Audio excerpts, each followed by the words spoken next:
अब हम दूसरे फेज की बात करेंगे। दूसरे फेज में जहां चुनाव होने हैं वहां हमारे सहयोगी इस वक्त मौजूद है। गिरिडीह से श्रीकांत मौजूद है, बोकारो से सुरेंद्र मौजूद है और खिजरी से रुचि हमारी सहयोगी मौजूद है। रुचि, आपके साथ मुझे लोग भी दिखाई दे रहे हैं। खिजरी के मुद्दे, 5 साल राजेश कच्छप विधायक रहे, सरकार राजेश कच्छप की रही, कैसा है खिजरी का माहौल? रुचि, क्षेत्र संतुष्ट है? क्षेत्र का विकास कितना हो पाया?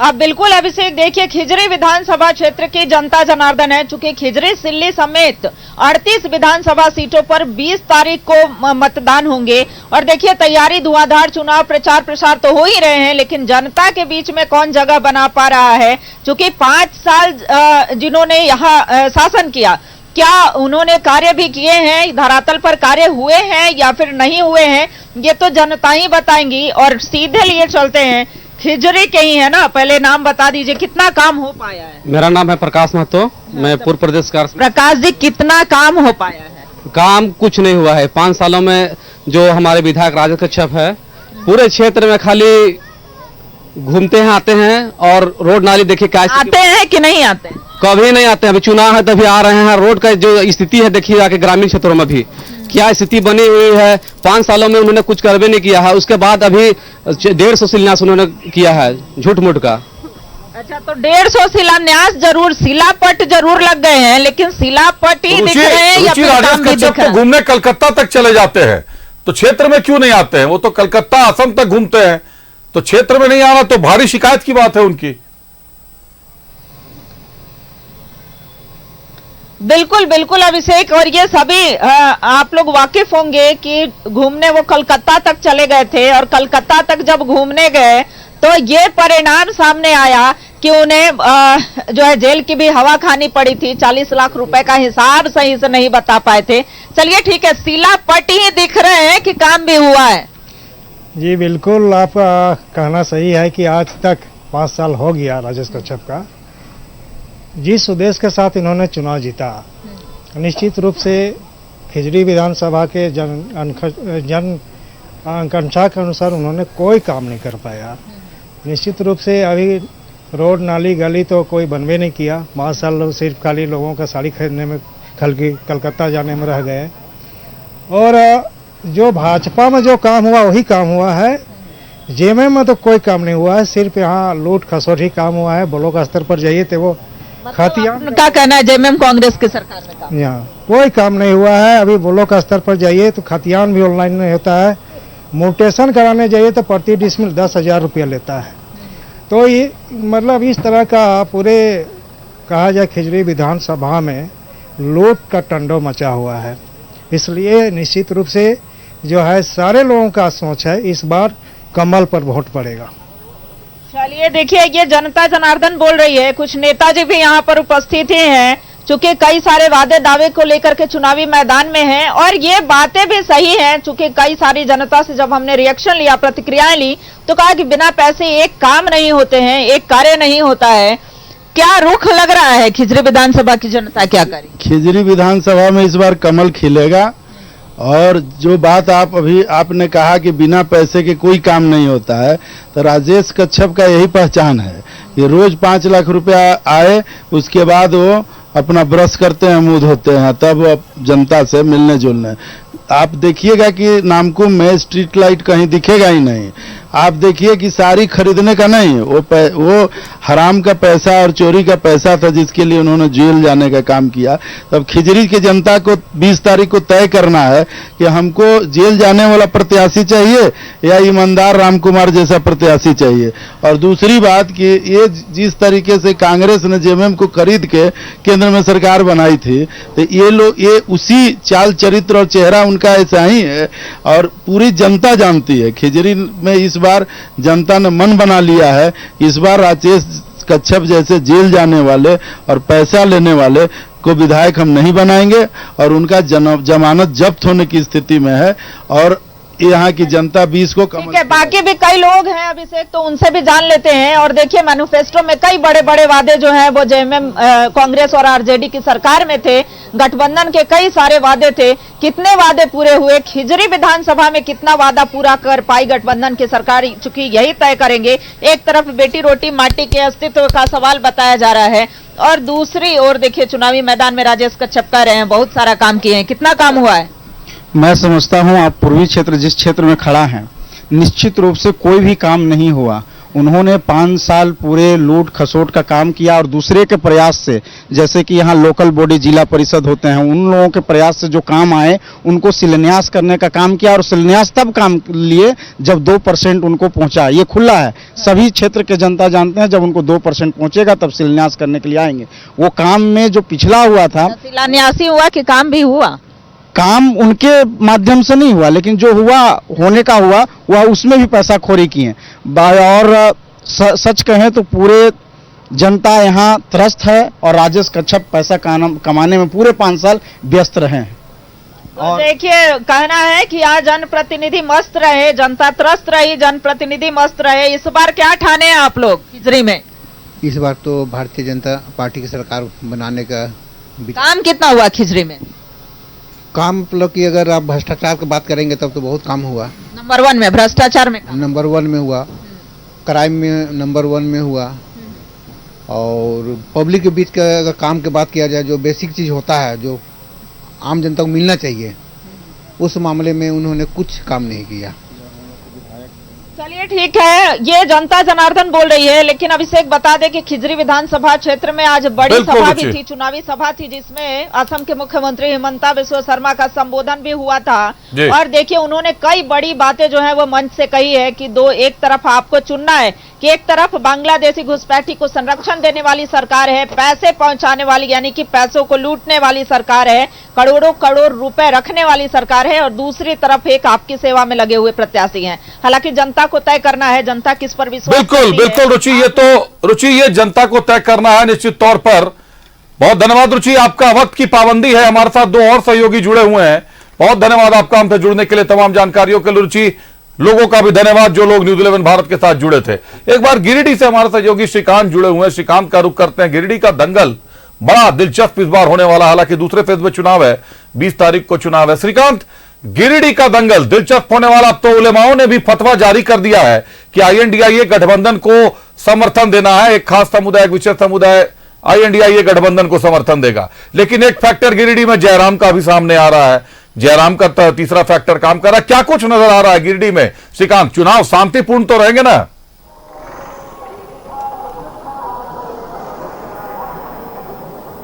देखिए, आपने बहुत बड़ा सवाल कहा है। निश्चित तौर से प्रशासन ने जितनी बड़ी तैयारी की है, जिस तरीके से गिरिडीह जिले के उपायुक्त ने बीते 3 चुनाव को संपन्न कराया है, कोडरमा लोकसभा, गिरिडीह लोकसभा, गांडे उपचुनाव, निश्चित तौर पर पुलिस प्रशासन की तो पूरी मुकम्मल तैयारी है। लेकिन दूसरे चरण में सबसे जो दिलचस्प मुकाबला है अभिषेक, वो गिरिडीह जिले में है। एक तरफ आप धनवार विधानसभा सीट की बात कीजिए, क्योंकि गिरिडीह जिले में 6 विधानसभा सीट है जिसमें 20 नवंबर को मतदान है। हम धनवार से शुरू करते हैं। पूर्व मुख्यमंत्री, भारतीय जनता पार्टी के प्रदेश अध्यक्ष, वो खुद धनवार विधानसभा सीट से उम्मीदवार हैं। वहां पर अगर आप देखेंगे तो झारखंड मुक्ति मोर्चा ने भी अपना प्रत्याशी दिया है, माले ने भी प्रत्याशी दिया है, निर्दलीय भी मैदान में है। तो कुल मिलाकर जो है टसल देखने को मिल रहा है और बहुत नजदीकी मामला होगा। वहीं दूसरी ओर अगर आप गांडे चलेंगे तो CM हेमंत सोरेन की पत्नी खुद मैदान में है, कल्पना सोरेन, जो कि विधायक भी रही है वहां से। उनकी सीट भी, उनकी प्रतिष्ठा भी इस बार दांव पर है कि आखिर जनता उनका साथ देगी या जनता उन्हें नकार देगी, ये आने वाला वक्त बताएगा। साथ ही साथ अगर आप तीसरी सीट देखिएगा इंपॉर्टेंट, तो मंत्री हैं बेबी देवी, डुमरी विधानसभा सीट से। वर्तमान में वो मंत्री रही हैं। जगन्नाथ महतो का कहा जाता है कि वो पारंपरिक सीट है झारखंड मुक्ति मोर्चा की, लेकिन वहां पर खुद जयराम महतो, JLKM के जो संस्थापक हैं, वो चुनाव लड़ रहे हैं। और जयराम महतो की दीवानगी जो है युवाओं में खास करके है। आजसू भी वहां से मैदान में है। तो कुल मिलाकर वहीं अगर बात कीजिए गिरिडीह विधानसभा की, तो गिरिडीह विधानसभा से सुदेव कुमार सोनू मैदान में है, जो कि विधायक रहे हैं, झारखंड मुक्ति मोर्चा में काफी अच्छी खासी पकड़ रखते हैं, पैठ रखते हैं। भाजपा ने पूर्व विधायक जो निर्भय कुमार शाहबादी उनको मैदान में उतारा है। JLKM ने भी अपना प्रत्याशी उतार दिया है। और बगोदर से विनोद सिंह जो लाल झंडे के तले विधायक भी रहे हैं और फिर से मैदान में हैं, और नागेंद्र महतो। तो 6 सीट पर अगर आप देखेंगे तो बिल्कुल नेक टू नेक फाइट है और अभी कोई भी स्पष्ट नहीं कर सकता है। लेकिन जैसे जैसे समीकरण बदलेंगे, पहले चरण की वोटिंग समाप्त होगी और जिस तरीके से रुझान सामने आएंगे, लोग एक अंदेशा ही लगाते हैं रुझान के तौर पर, लेकिन अब दूसरे चरण का जो रन है उसमें गिरिडीह विधानसभा की 6 सीट बहुत सारे राजनीतिक जो बड़े बड़े दिग्गज हैं उनके राजनीतिक कैरियर को भी की दशा और दिशा को तय करेगी कि आगे भविष्य में वो उनकी राजनीति किस ओर जाएगी या फिर उनके लिए जनता ने कैसा मार्ग प्रशस्त किया है। और दूसरी बड़ी ये भी चुनौती है कि आप बड़े नेता हैं, बड़ा चेहरा है, जनता के बीच में आपको उतना ही ज्यादा समय देना पड़ रहा है क्योंकि राज्य की बड़ी जिम्मेदारियों के साथ, चाहे वो गांडे की बात कर लें या धनवार की बात कर लें, आप जनता के बीच ज्यादा समय नहीं दे पाते हैं। तो ये चुनौती होती है और जनता ये चाहती है चुनाव में कि हमारा नेता हर गली, हर मोहल्ले और हर घर में पहुंचे और हमारे सामने अपने वायदों को लेकर जाए। तो ये भी चुनौती है प्रत्याशियों के बीच में। लेकिन अब पहले चरण का चुनाव प्रचार थमने के बाद कल पहला चरण का वोटिंग भी है, तो अब जो सारे प्रत्याशी हैं वो दूसरे चरण के चुनाव प्रचार में कूदेंगे।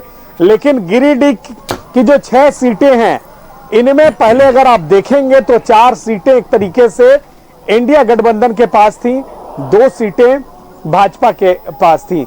लेकिन इस बार क्या स्थिति उलट होगी, या क्या 6 की 6 सीटें एनडीए के पास जाएंगी, या 6 सीटें इंडिया गठबंधन ले जाएगा, या बराबरी का मुकाबला रहेगा, ये तो समय की गर्द में छिपा हुआ है। बिल्कुल श्रीकांत, बिल्कुल निश्चित तौर पर 6 सीटों पर दिलचस्प मुकाबला दिखाई देगा। जो सबसे बड़ी बात है कि गिरिडीह ही एक ऐसी जगह है जहां पर आप बाबूलाल मरांडी को भी देख रहे हैं और कल्पना सोरेन को भी देख रहे हैं। दूसरी सबसे बड़ा चेहरा अगर आप कहें जेएमएम का, और बाबूलाल मरांडी इस वक्त भाजपा के सबसे बड़े चेहरे के रूप में। तो गिरिडीह का चुनाव निश्चित तौर पर दिलचस्प होने जा रहा है।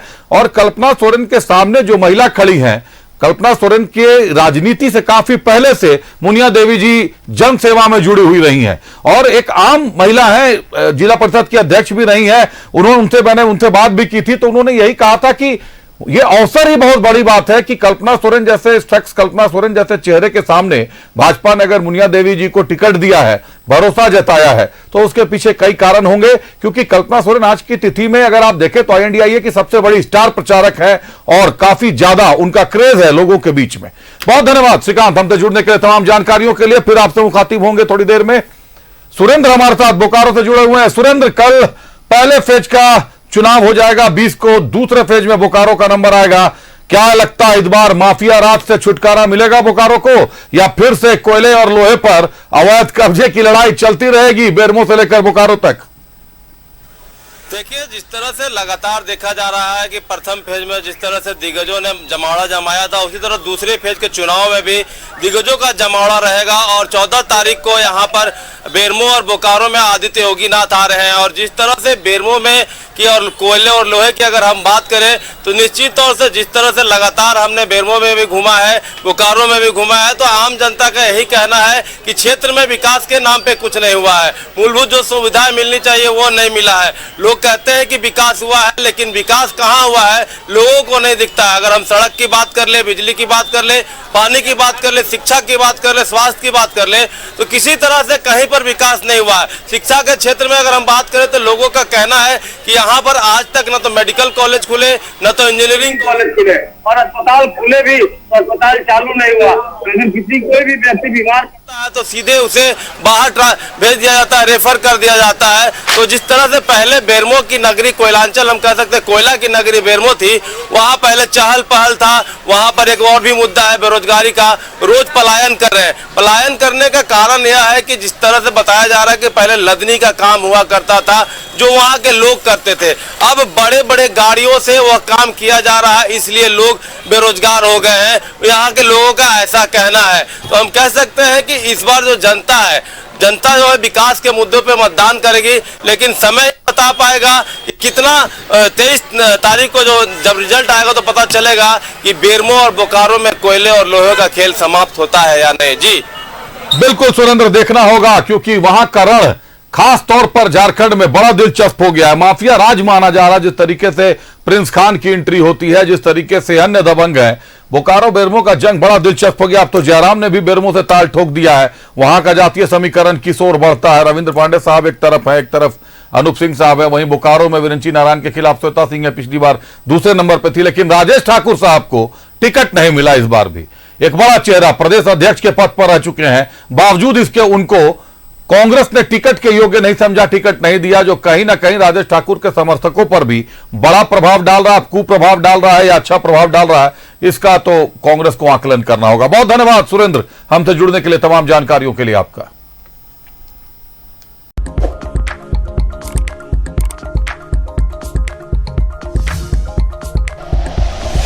Like and share videos, subscribe करें हमारा चैनल और प्रेस करें बेल आइकॉन। न्यूज़ 11 भारत, सच है तो दिखेगा।